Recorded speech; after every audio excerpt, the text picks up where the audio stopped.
할렐루야. 하나님은 살아계십니다. 오늘 본문은요, 다윗이 도망하던 때를 생각하면서 쓴 시로 여겨집니다. 다윗은 인생 전반에는 장인어른 사울 왕에게, 인생 후반에는 아들 압살롬에게 쫓기는 삶을 살았습니다. 두 사건을 표면적으로 보면 참 불쌍한 인생, 불행한 인생을 살았다라고 볼 수 있습니다. 그러나 다윗은 약할 때 강함 되시는 하나님을 경험합니다. 그 힘든 시간 속에서 다윗은 하나님의 은혜를 경험한 것입니다. 그렇게 다윗의 삶을 전체적으로 보게 되면 그 누구도 다윗의 인생을 불행하다거나 불쌍하다거나 비루한 인생이라고 평가할 수 없습니다. 다윗의 삶이 고통에 연속된 상황 속에서도 그의 삶을 그 누구도 불행하다고 평가할 수 없었던 이유는 하나님의 도우심, 구원하심을 경험하는 인생이었기 때문입니다. 어떻게 이런 삶이 가능했을까요? 그것은 다윗은 언제나 어느 상황에서도 하나님을 의지하는 인생을 살았다는 것입니다. 오늘 본문 1절과 2절 말씀을 보면 다윗은 보호자 되시는 하나님에 대한 두터운 신뢰를 보여주고 있습니다. 쫓기는 신세가 된 다윗은 하나님께 피하며 긴급하게 호소합니다. 여호와여, 내가 주께 피하오니. 여기서 피난처라는 주제는 2절에서는 바위와 산성으로 반복해서 쓰고 있습니다. 다윗이 이처럼 기도할 수 있었던 비결은 하나님이 당신을 의지하는 자를 영원히 부끄럽게 하지 않으시는 분이라는 확신 때문에 그렇습니다. 하나님이 원수들의 공격에서 그를 보호하셨기 때문에 그는 하나님이 자신의 궁극적인 보호자이심을 신뢰할 수 있었던 것입니다. 이어서 다윗은 3절에서 다윗은 다시 한번 하나님이 반석과 산성이시라고 고백하면서 하나님의 인도와 지도를 구하고 있습니다.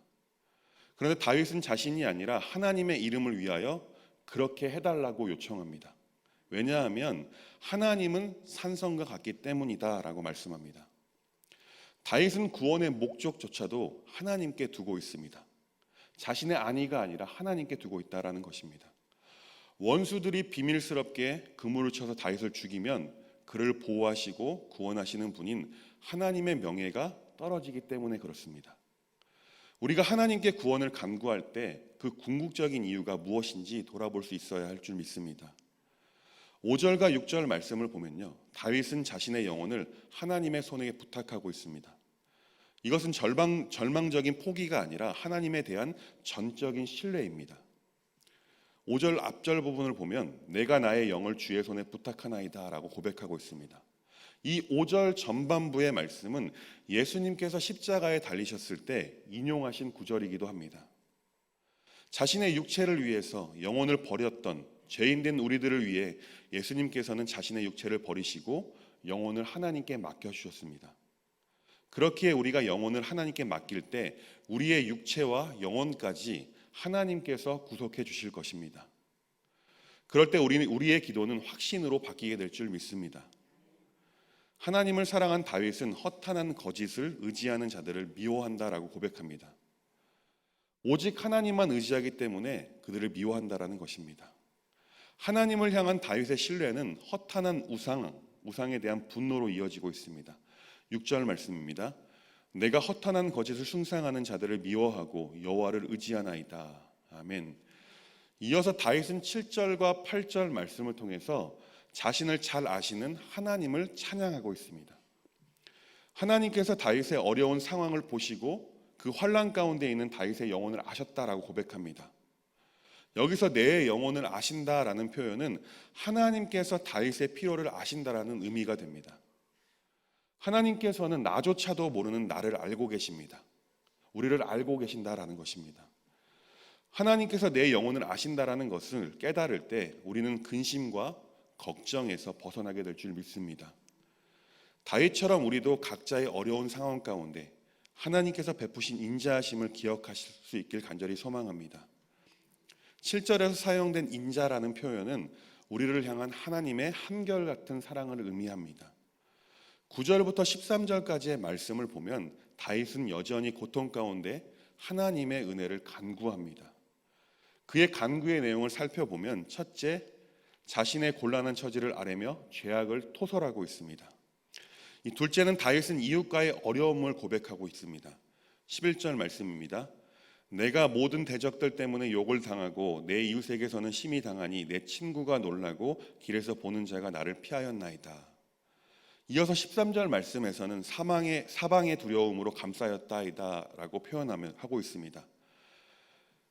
다윗이 조롱을 받던 것을 연상케 하는 표현입니다. 친구는 그를 보고 놀라고 길에서 보는 사람들은 다윗을 벌레 보듯 피하고 있습니다.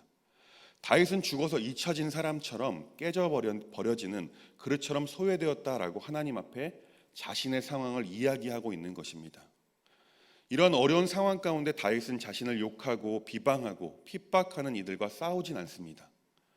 반역자들이 다윗을 죽이려는 중에도 그는 여전히 하나님만을 의지합니다. 다윗은 모든 일을 통해서 하나님께 나아갔던 것입니다. 이것이 14절 말씀에서 고백하고 있는 주는 내 하나님이시라라는 하나님 중심적인 신앙의 모습을 발견할 수가 있습니다. 우리가 하나님께 우리의 인생을 드리면 하나님께서는 우리의 인생을 주관해 주실 것입니다. 그럴 때 우리는 다윗처럼 하나님께 인도함을 받는 인생을 살게 될 줄 믿습니다. 원수들이 우리를 힘들게 하는 모든 대상 앞에서 세상의 처세를 따르지 않고 하나님을 의지하는 삶을 살아내는 우리 모두가 되었으면 좋겠습니다. 16절에서 18절까지의 말씀은 다윗은 하나님의 사랑과 심판 그리고 공의를 구합니다. 다윗은 하나님의 얼굴과 사랑을 구하고 있습니다. 자신이 하나님의 이름을 부르니 부끄럽게 마시고 악인들을 부끄럽게 해달라고 기도하고 있습니다. 심지어 그들을 스올로 내려보내달라고 기도하고 있습니다. 다윗의 이 기도는요, 심판을 구하는 기도입니다. 다윗은 자신을 모함하는 자들의 입을 막아달라고 또한 기도하고 있습니다. 이것은 하나님의 공의를 위한 기도입니다. 이렇게 기도하는 다윗의 모습은 많은 사람의 거짓 고소와 조롱에도 끝까지 하나님만을 의지하셨던 예수님을 연상케 합니다. 우리가 구할 것은 상황의 해결을 위한 기도가 아니라 하나님의 얼굴과 사랑을 구하고 또 우리의 상황은 하나님의 손에 맡길 수 있어야 할 줄 믿습니다. 19절부터 마지막 24절까지의 말씀을 통해 다윗은 하나님의 은혜가 크고 놀랍다고 연신 고백하고 있습니다. 특별히 이 마지막 단락은 네 가지의 권고와 축복이 기록되어 있습니다. 첫째는 하나님을 두려워해야 합니다. 19절 말씀입니다.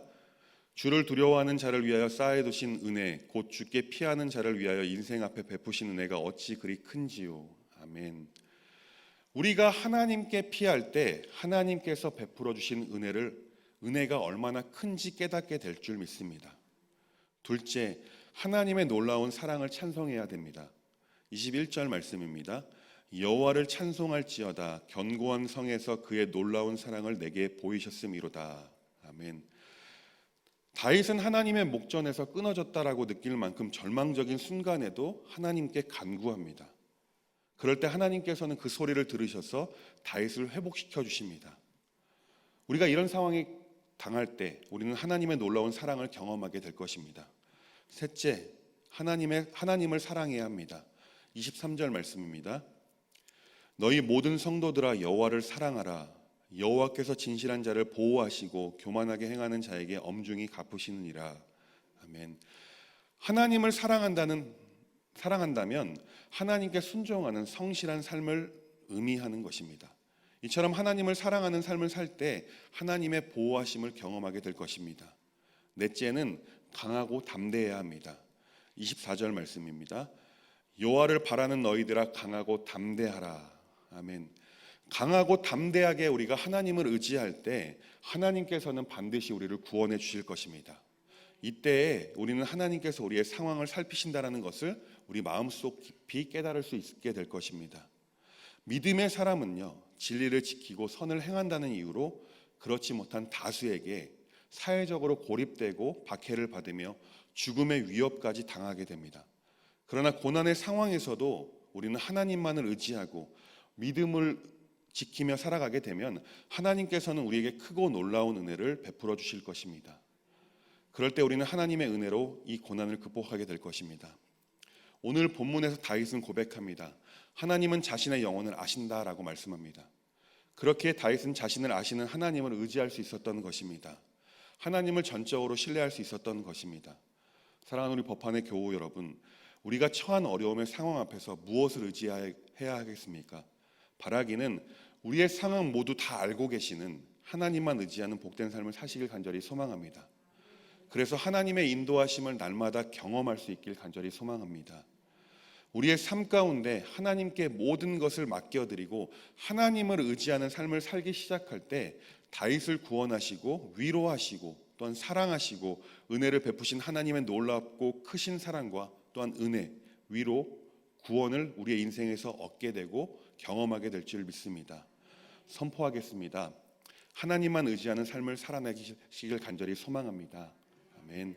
기도하겠습니다. 사랑과 은혜가 풍성하신 하나님, 우리가 이 세상을 살아가노라면 우리에게 닥쳐진 상황을 또한 볼 때에 너무 힘들고 어렵고 고통스러울 때가 있었습니다. 앞으로의 삶 가운데에서도 있을 것입니다. 그럴 때 우리는 우리의 고통스러운 상황을 제거해달라고 기도하는 어리석음이 아니라 그 상황 가운데 우리와 함께 하시고 하나님을 발견하게 하시고 또한 모든 것을 맡겨드릴 수 있는 믿음을 소유하게 하여 주시옵소서. 그래서 우리의 모든 인생에서 하나님 한 분만 의지하는 삶을 살아 날마다 하나님의 인도하심을 경험하는 복된 삶을 살도록 하나님 인도하여 주시옵소서. 예수님의 이름으로 기도드립니다. 아멘.